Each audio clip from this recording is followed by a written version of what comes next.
Both agreed to make the fruits vegetables. Then they took to the woods, looking for meat. Well, it took a few weeks to get a few pounds of decent food. They converted the stand-up shower in the bathroom into a meat locker, insulating the walls and packing the bottom with as much ice as they could find. It wasn't perfect, but with a little salt, their meat would stay fresh between uses. They simply had to keep the ice fresh and keep their stock up every few weeks.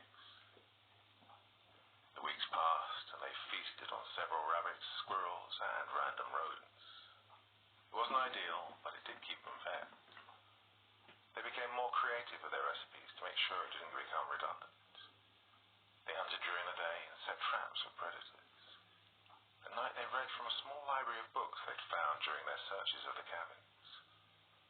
Some of their literature was comprised of magazines, but, well, anything new was a blessing. Colin even made sure to set aside time to teach Tony anything he could remember from high school. They had become a family, with their own home.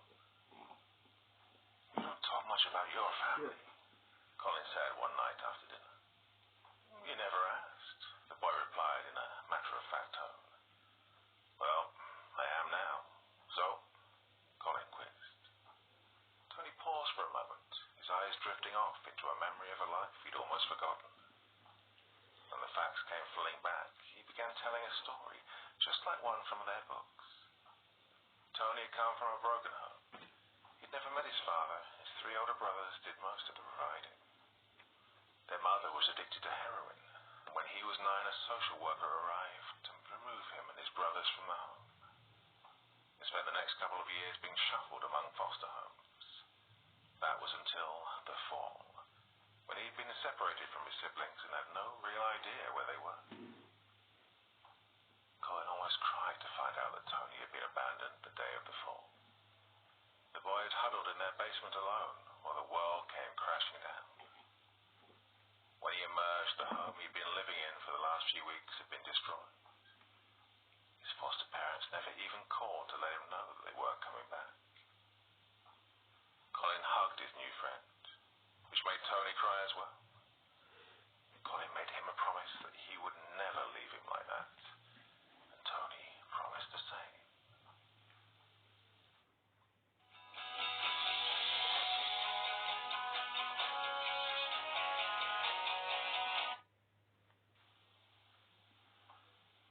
Chapter 4.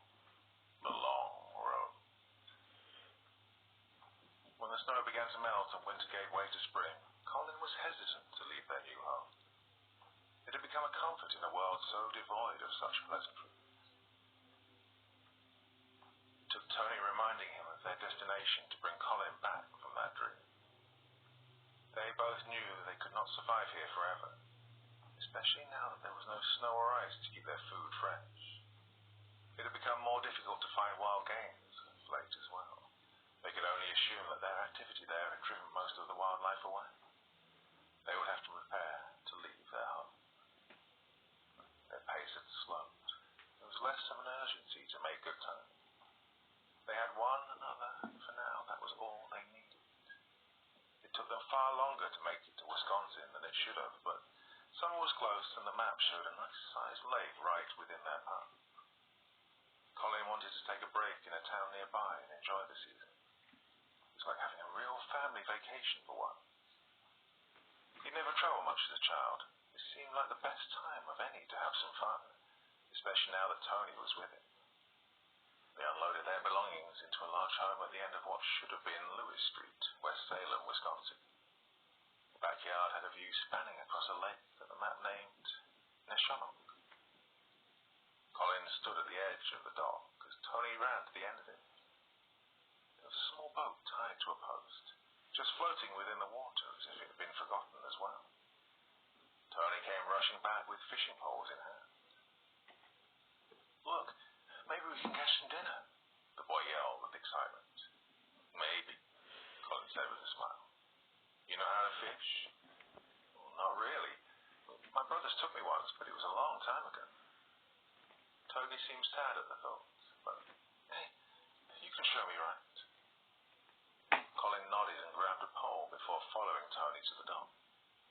They stood at the end casting lights. They tried to bait with franks out of a can of franken beans, but didn't have any luck. The two of them stayed there for hours, chatting about the last few weeks and where they were headed. When the sun went down, they made their way back to the house, hoping to find better bait tucked away somewhere. If nothing else, we can dig for worms, Colin said as they stepped in the back door. Can we go back out tonight? Tony jumped with enthusiasm. Let's start early in the morning. I'm pretty hungry and we could both use a rest, Colin responded. Tony looked disappointed, but he understood and began unpacking some cans to make dinner. Colin started looking over the house, checking for blankets and maybe fresh clothes. As Colin entered the living room, Tony was standing over their backs, holding the Bible Colin's grandmother had given him. Tucked between the pages was a small photograph of a family. Colin dropped 2 blankets and a couple of sets of clothes on the couch before coming over and pointing down at the picture. That's my dad. Mom. He pointed at the faces on the page. Me and my brother Danny. You guys looked happy, Tony replied. We were, Colin said, taking the picture into his hand. He stared at the yellowed image. It was from long ago. They were all dressed in their Sunday morning attire. Colin with his button-down shirt and red sweater vest, his younger brother looking almost like a sailor, and his parents holding them close with big smiles playing on their faces. Colin remembered the day when she didn't want to take the picture, but something was wrong and handed Colin his bowl of beans. He knew that Tony dreamed of freshly caught fish, but Colin faded back to that open field in the autumn sun and his mother's voice. He remembered the streaks of light falling from the sky. His vision changed the moment his parents covered him in the tub and the impact of the falling debris. He witnessed his parents' death all over again before Tony shook him away. It's time to catch some fish, Tony screamed with excitement. Okay. Colin said as he found his way to his shoes. The two of them found their way to the dock, and Tony dug in the mud for some worms. They cast their lines under the dim light of what should be daylight. Colin looked up at the haze that rested in the sky. It wasn't quite the summer he was used to, but it would do. They stood there for hours, Tony keeping the conversation going as always. Soon the boy was silenced by a tug on his line. I got one, he yelled. Colin dropped his pole, stepping over to help his friend. They both tugged on the rod and reeled in the largest bass either of them had ever seen. It flopped about on the line as Tony held it up high in celebration. Colin only wished he'd had a camera to capture the moment. They both laughed at the sight and were glad they'd have a decent meal. Colin instructed Tony how to descale a fish and prepare it to be cooked. They were lucky the house they'd taken residence in had a fire pit. Their seafood dinner roasted nicely over it as they shared more stories. I got my first fish when I was 5, Colin said with a laugh. I was too afraid to touch it when it flopped under the bank. Did you eat it? Tony asked. No, my family wasn't into seafood, but it was more about spending time with my dad, Colin responded. Tony paused for a moment, looking at the fire. You talk like you and your dad didn't get along too well. Colin turned the fish on the pike they'd created to evenly cook the meat. Well, he was good at teaching me things, but wasn't so good at showing me how he felt. Don't think I ever remember him hugging me or telling me he loved me. That sucks, Tony replied. Yeah, I always told myself if I had kids, I'd always tell them I loved them. I don't think a kid should have to go his whole life not hearing that, Colin said, his eyes still focused on the fire. Yeah, I know what you mean, Tony said, almost in a sigh. Colin knew the tone in Tony's voice. They'd both come from places without love. It constantly amazed him how lucky he was to meet Tony in a world like this. It was easy to forget the smog that filled the air and the ash that occasionally littered the ground. Everything seemed easy with Tony around. Secretly he prayed for God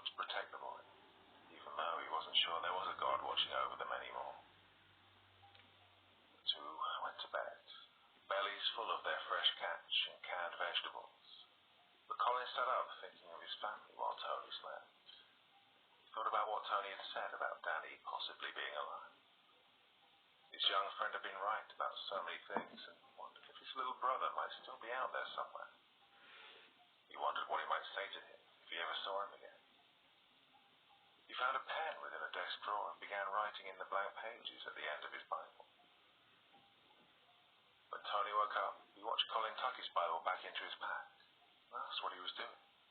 He brushed it off and acted like he was checking his supplies.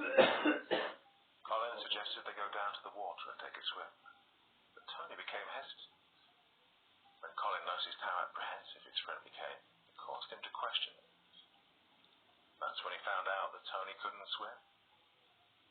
The day was spent tossing the boy into the water and drawing him out until he learned his way in the water. "Thanks for teaching me to swim," Tony gasped as he pulled himself from the lake. "No problem. I'm sorry it was so rough.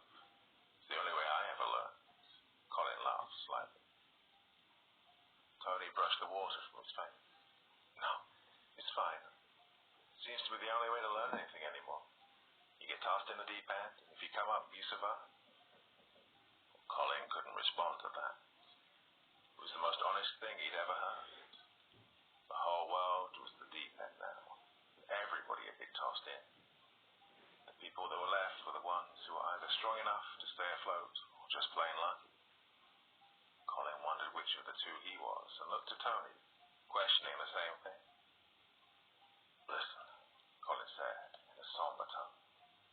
"If something happens to me, remember everything I've ever taught you and survive, okay?"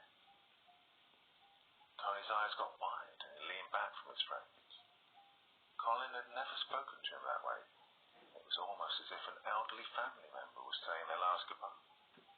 His eyes shifted from side to side, not sure what to say when Colin's hands grasped his shoulders. "Promise me." Colin's voice was serious. "I promise," Tony responded. They spent the rest of the summer enjoying the lake. Colin was sure they had plenty of time to make it to Canada before the next winter, and wanted to enjoy as much time near the water as possible. Did you tell me? Can you hear me? By the time they decided to leave, Tony was an expert fisherman and swimmer. He'd even taken a rowboat I can hear to you. learn the water. I'm in trouble. You don't remember me, but I remember you. Better than In any your memory past life. Colin could ever remember from his childhood. Come find me yet. He only wished Location. he could have shared it with Dan. But how will I? Just do it whenever you can. See ya. Chapter 5. Whatever.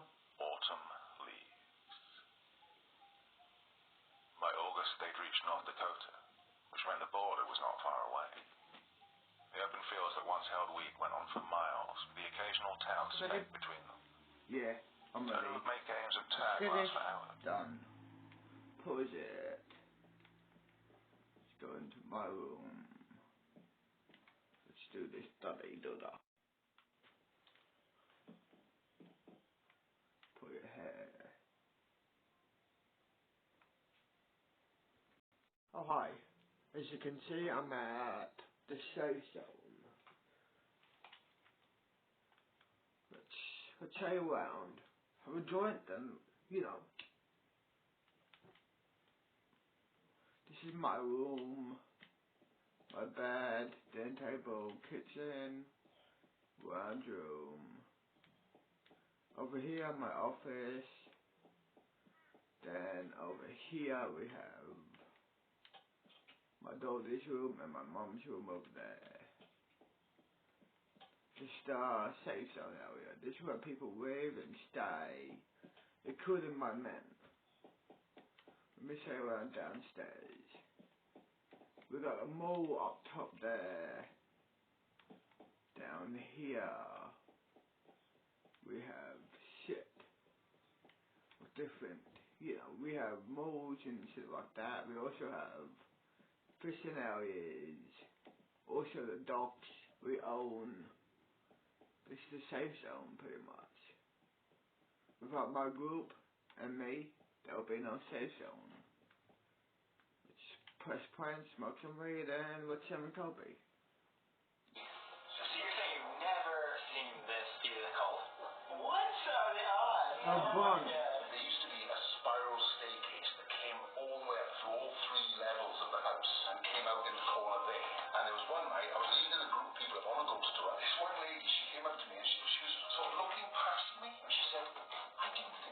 no children on these ghost tours. Oh, no. This door was open, and she said there was a little boy who was just...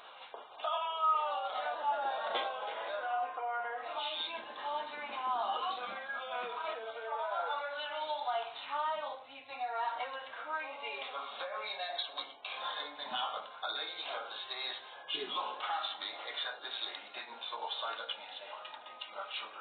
She just went, "Oh my God, there's a little boy!"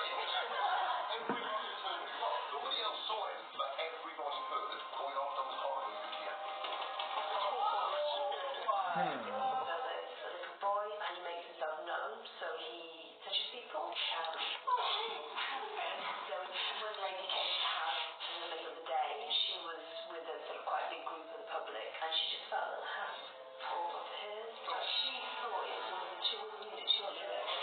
Mistakenly, she looked down, and there's nothing there. That's kind of sweet. It is, it is. Someone holds her hand. Yeah, he does like to go home with people.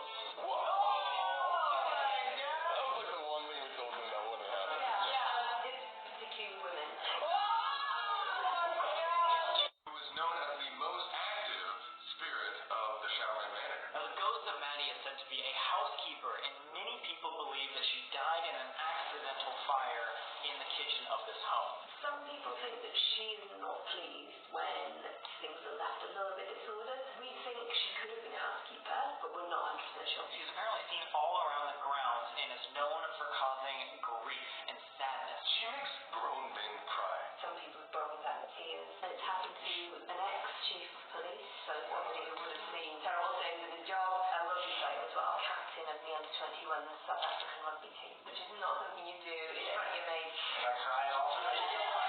No, it's not because I'm scared. In Maddie's bedroom, which is also known as the birthing room, a crib is in there that violently will shake back and forth. Yeah, not some nice little like rock and cradle. No, it's like a demonic rock. We're not talking about la la la la la la nice rocking. This is the way it rocks. Oh my God!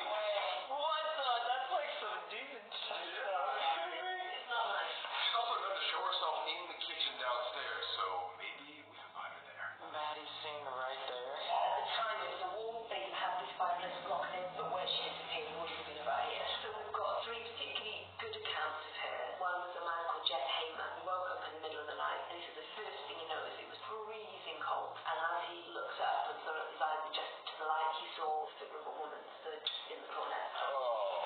And he said she was quite small, she was about 5 foot tall. He could see a very white sort of bonnet, and she was just staring at him. And he just stared at her.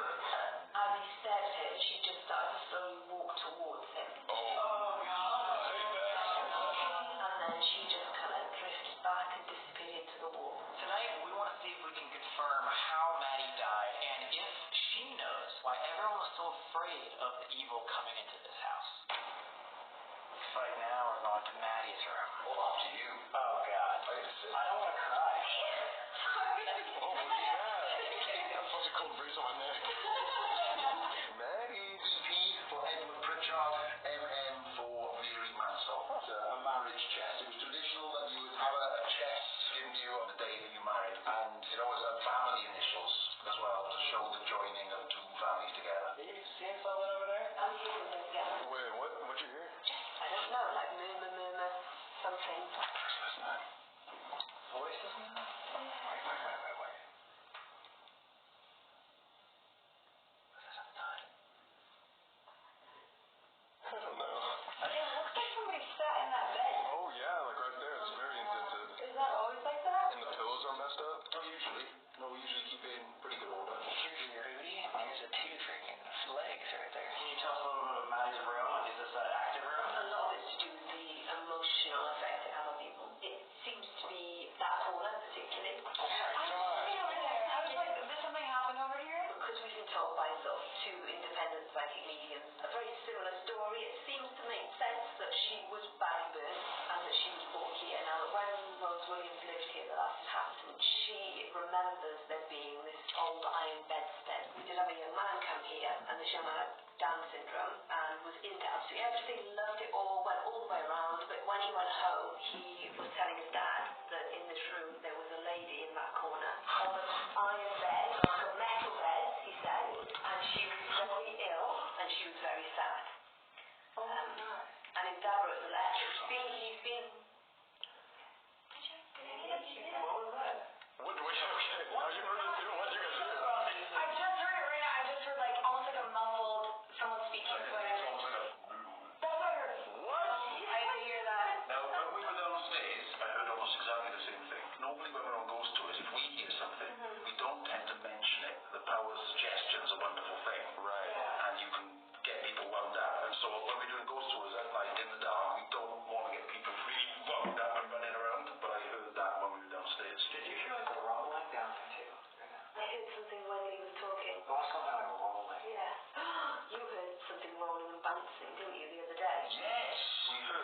sounded like somebody had dropped a football, and you could just hear.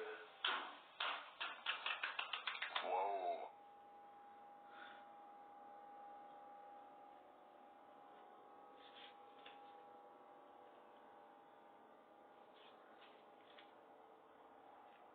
Guys, I wish I didn't turn off the camera, but I just heard him right there in that What? leg. I did not. I swear You to just God. got your leg touched? I feel like someone, yeah, right here. Oh, what? Yeah, I was on this side. How would I Did do you? that? I was also on this side. Wait, don't kids touch you and stuff, too? Yeah. But are they this small? So you heard something and then maybe it could have possibly ran this way? And Yeah, I mean, it was definitely like 10 seconds later, so it would be perfectly amount of time to come over here. I literally just, from right over there, I thought, oh, someone's over there. I'm like, wait, you guys are all leaving to the left, not to the right. And then you just got touched, maybe? Or I no? felt like someone's like this, like, Why, little friend? He's quite well known for pulling hair, pulling scarves, hitching, poking, undoing shoelaces. That's all that's all. Shit. The room upstairs is the armoury study. There's something in there that's not nice. It's said not to like women particularly. we swear we didn't do this on purpose. Yeah, and it has once physically attacked someone. wait, how? What happened? I believe it's on a ghost tour. She goes into the room with the tour and feels really uncomfortable. The more she was in there, it was just getting more and more uncomfortable. There's just this feeling of not being welcome there. And she said she went to walk out of the room. She took one last look to turn around and she felt a hand grab her by the throat. Oh my god. Do you think it's something that could be demonic? Yeah. Was there any particular reason you think that it targeted her specifically? She had colored hair. This is the room where the more unpleasant man has been seen. The lady that got choked. Yeah. This is called the armory. Where that broomstick is in the corner, that's where the figure has been seen. Have no fun. 5 or 6 years ago, a member of staff came here and she brought her kids along to have a look around. And her littlest daughter, Louisa, was about 5. Oh, she's sweet. Yeah, she was really little. Self-assured, very confident little kid. She took her around the house and it was lovely and she was looking in every room and first as she walked in here and she just became aware that Louisa had disappeared. Oh, She no. turned around and then she said Louisa was, the word she described was cowering on the floor. She was going, Mummy, Mummy, no, no, Mummy, Mummy, no, no, no, like crying her eyes out. And when she said, look, what's wrong? He goes, nothing, nothing. And she thought, you were scared of the weapons? She was like, no, I'm scared of the men in the corner.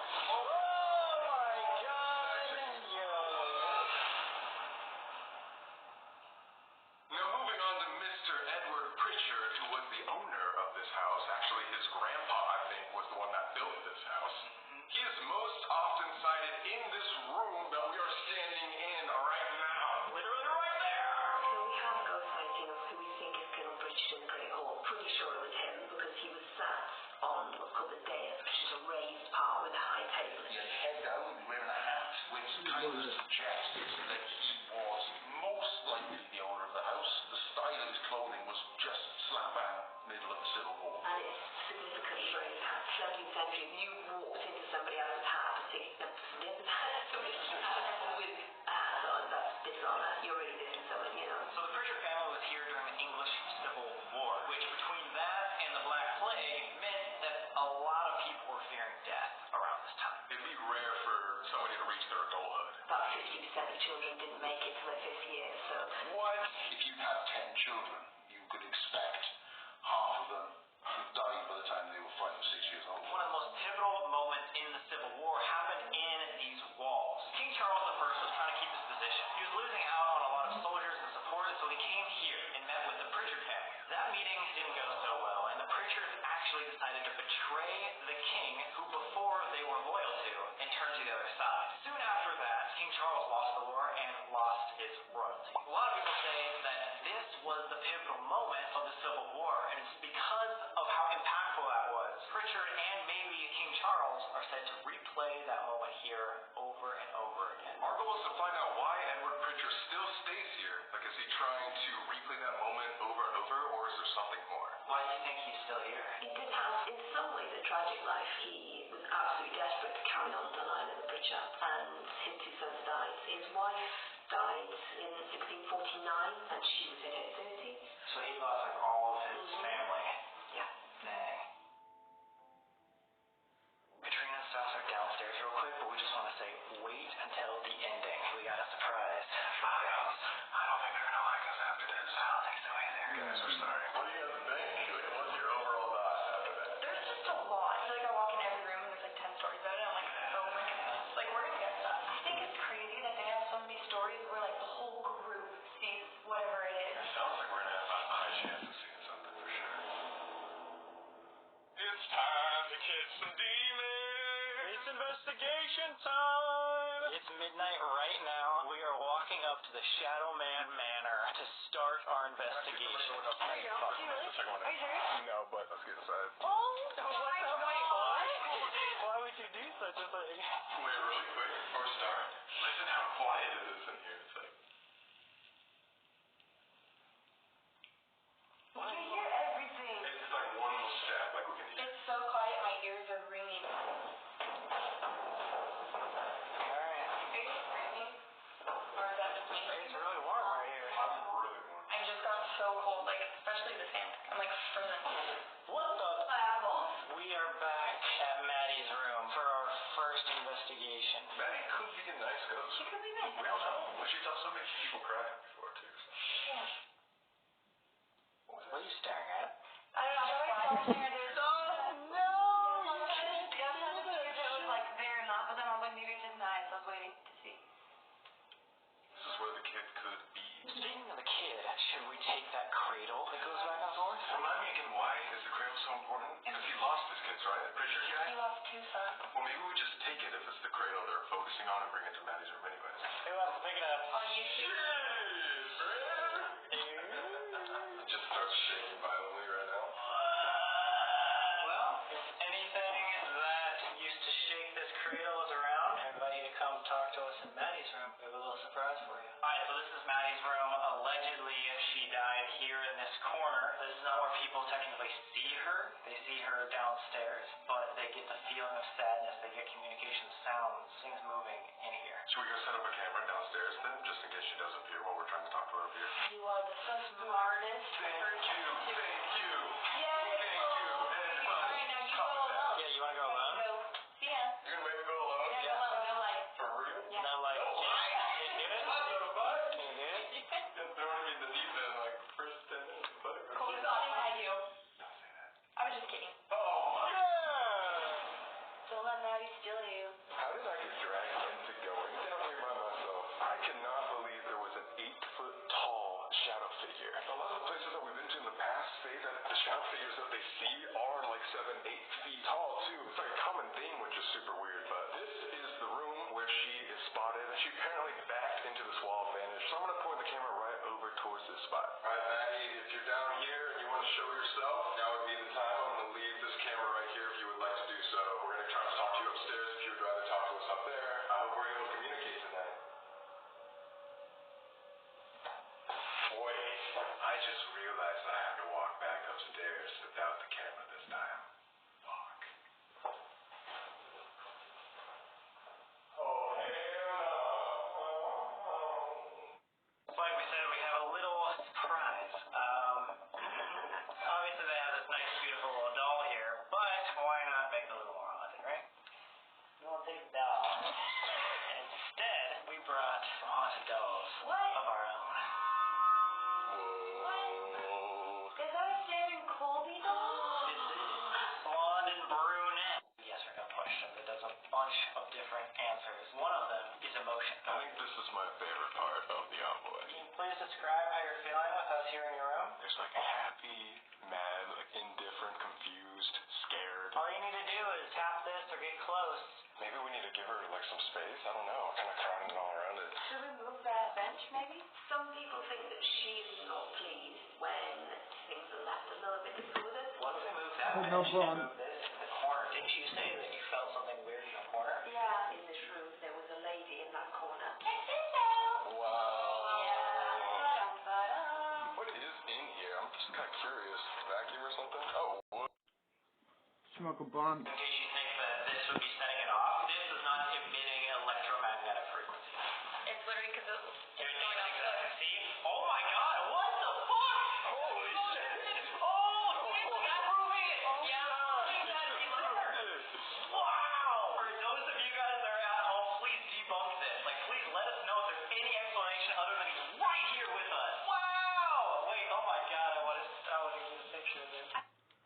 pause it.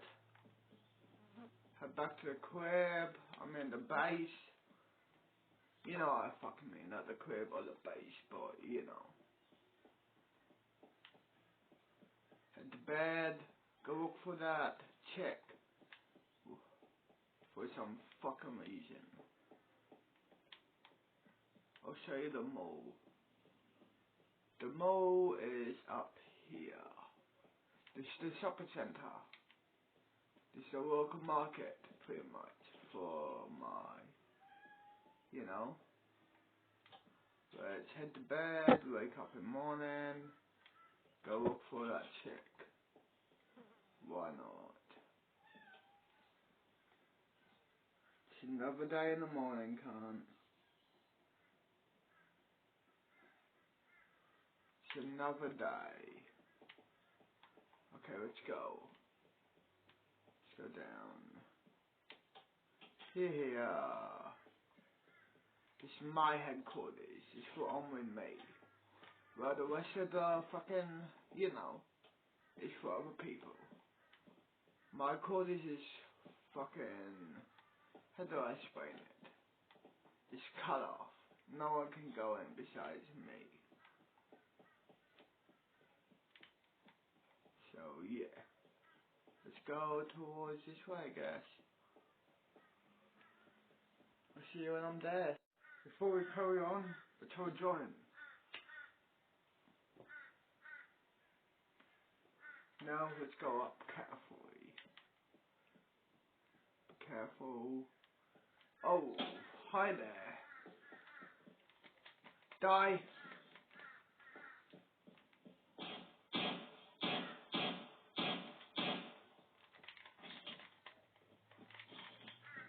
Go, go, go, go, go. We heal, we heal. We heal myself.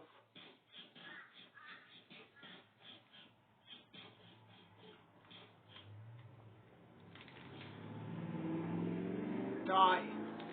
Die. Die. Die. Shit. One. Go round, go round. Go this way. Die. Die. Just die already, zombies. Fucking die, cunt. Shit.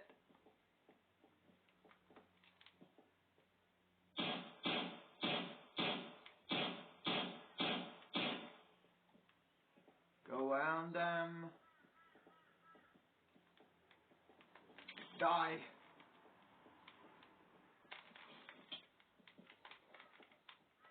Need to find a better weapon than a crowbar. Fuck. So check up here very quickly. Check under this sheet. Check under. Okay. This should do. A baseball bat and a military grade weapon. Hell yeah. Hell blunt. Gang gang. Now this is what I'm talking about, dog. Military grade weapons.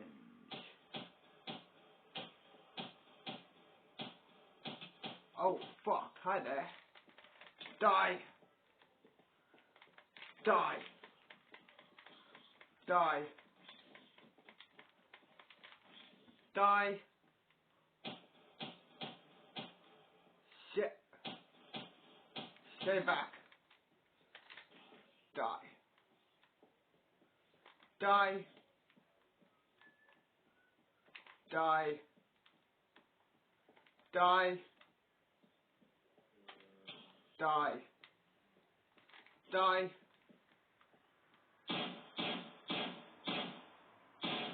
Stay back. Oh, hi there. Didn't see you there, by the way. Well, does matter.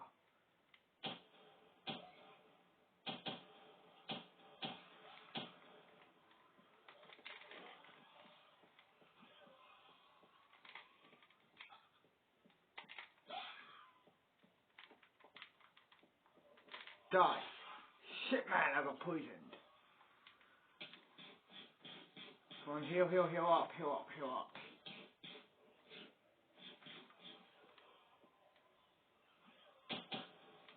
So I fought, bitch.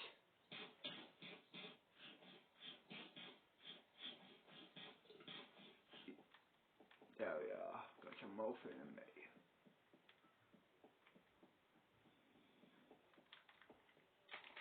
Die. I can just stand there all day, you dumb zombie.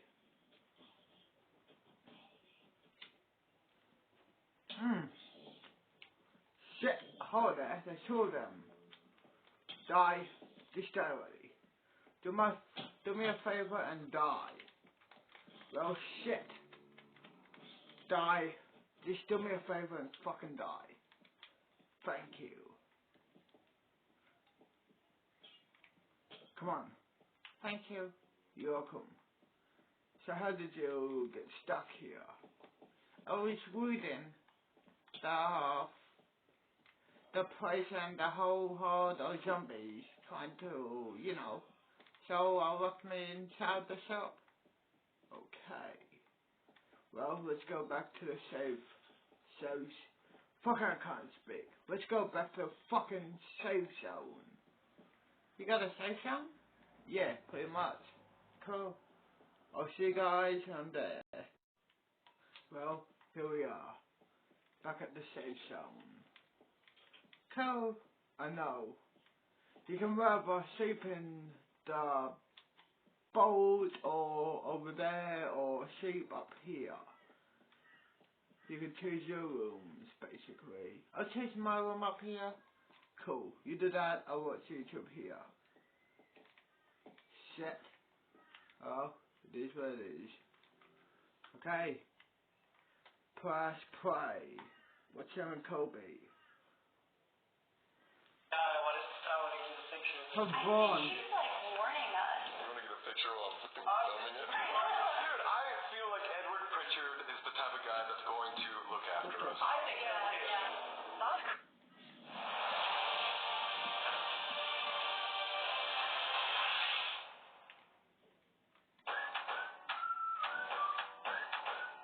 Please give me a second, I'm back. Away, it's drawing it away. But when they took it out of the wall, nobody made any note of which way it was facing. Oh my god! It was on this wall right here. Looks like the final thing we can do. Go see this attic. We decided not even to look at it yet, but now's the time. Let's do it. What? Oh, light. It touched me? Yeah, it was light. Is it my hair? No, it flew out. Oh. We came out with new merch! Yeah! And guys, the best way to support this channel would be to grab some merch, wrap it around, and tweet us that you got something. Oh, please. Damn. Look. Wow. Damn. Okay. Now, let's go see that demon. That looks so creepy. Are you guys okay? Who wants to go first, though? You?